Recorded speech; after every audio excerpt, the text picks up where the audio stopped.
Welcome to the DLT Inside Scoop, where we talk about new and upcoming products here at DLT Trading. Today is Friday, April 19th, and we have a bunch of new products to go over.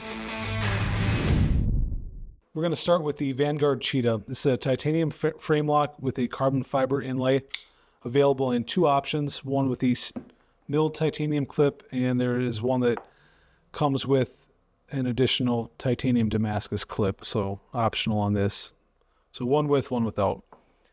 We'll run down the specs real quick. 3.31 inches on the blade. That is M390 with a satin finish. Like I mentioned, carbon fiber inlay, milled clip. It is right hand only, so no option for left hand carry. No combinations for that. This knife is super smooth and easy to deploy just with a quick flick of the thumb. Ergonomics in the hand feel really nice. This is a debut knife for Vanguard. I think they knocked it out of the park. And there's a couple nice touches. So you can see the pivot. He's got a custom milled pivot, which I think is always a nice touch rather than just a plain domed pivot screw matching on the back. So really well executed for their first knife and just feels great to play with. We are going to move on to the Benchmade Mini Adamas. So just released 3 different automatic versions. So the colorways are the exact same for the non-auto. So we've got marbled carbon with the FDE/bronze accents, stonewash blade. We've got a black G10 version and an OD green with the FDE blade. These, on automatics, I always hate locks, but at least the lock on these is unobtrusive. It is sliding on the back here. Just keep it in the back position if you don't want to play with it, and it'll just be fine.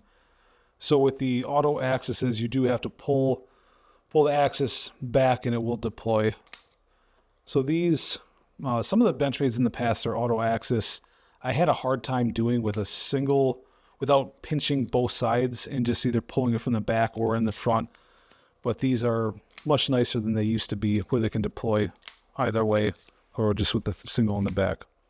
So very well done on these. The non-auto version's been out for a little bit, and these autos were just released. Next up, we have a restock of the RMJ Kestrel.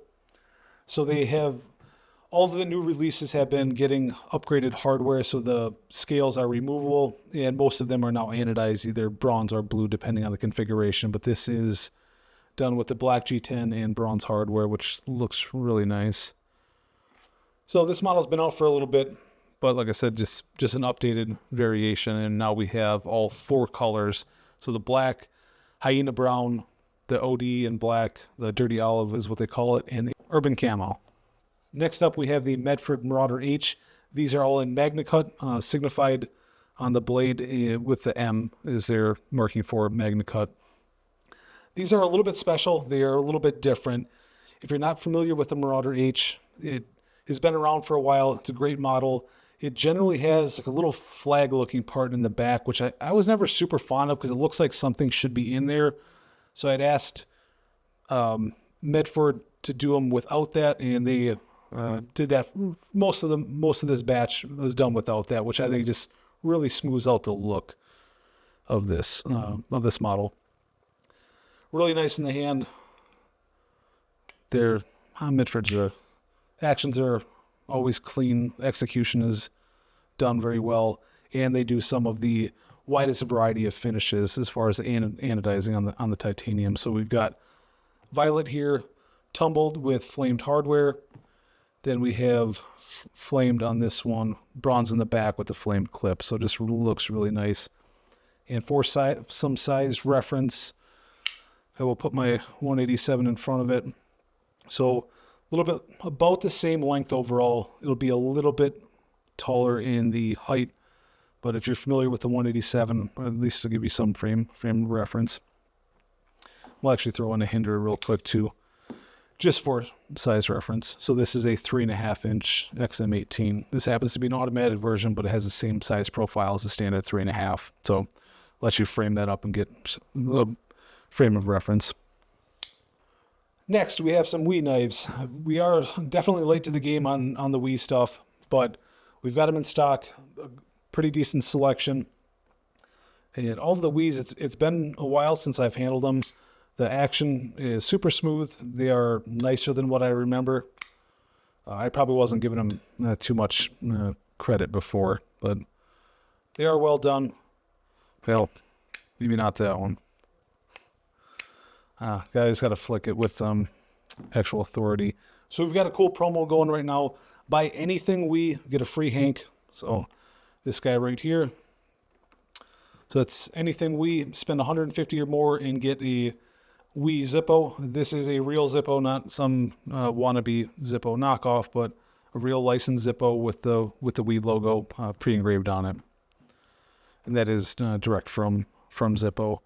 So check out the full selection. This is only 2 random ones we pulled off the shelf that we liked.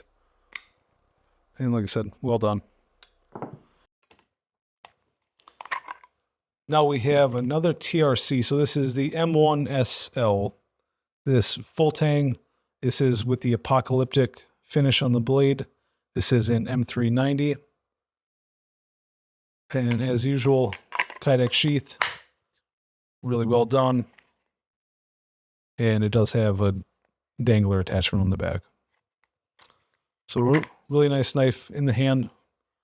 Full grip with a little bit extra if you got bigger paws on you. Not overly heavy too, just a nice overall field knife. And lastly, to end this off for today, we've got some Hinderers. So we have restocks of the Hinderer automatics. These have always done well for us, very well done, full tie, and these are in 20 CV with a spear point. So a variety of finishes, we just grabbed 3 of them. We've got battle bronze with working finish, then blue anodized with stonewash, and bronze anodized with stonewash. So one of the great things about this model is it is compatible with all of the standard 3.5-inch XM18 hardware. So nothing specialty, I guess, with the exception they don't have a replacement button yet if you wanted to color match that. But screws, backspacers, nuts, and pivot, all replaceable. So you can customize this to your heart's content. And we have new Hinderer fixed blade. So they've released the Ka-Bar before. This is just a different flavor. We've got a couple different micarta options. So this is based on the Mark II fighting knife for the military. Most people call this a Ka-Bar, even if it's not an actual made by Ka-Bar, but this style is generally referred to as a Ka-Bar or a Mark II. So this is co-branded with Ka-Bar, although it was made entirely in the Hinderer shop. So one of the biggest distinctions on this, it is full tang. The Mark II is generally hidden tang, but this is full tang, and you can see the guard. Some people have done full tangs, but Rick just did his different. So you can see the steel comes all the way to the top. So Rick bolted hard anodized aluminum on both sides to have the to form the guard, and the pommel is also anodized aluminum screwed directly into the tang in the back. Balance on this is awesome. It's just a badass fixed blade. Everybody likes this. Most everybody likes this style. And it's just one of those iconic knives, and Rick, I think, knocked it out of the park. Currently available in 3 different handle configurations: natural, brown, and green micarta. Does include an Amish made. There's a lot of, in Hinderer's area, there's a lot of Amish families and communities, and some of them just knock out some awesome leather products, and that's what we get here. It is right hand only. I have not seen an option yet for left hand, if you were wondering. That's going to do it for today's Inside Scoop. If you have any questions, post them in the comments below, and if you want to see specific stuff, please post that too. Please like and subscribe, and we'll see you on the next video.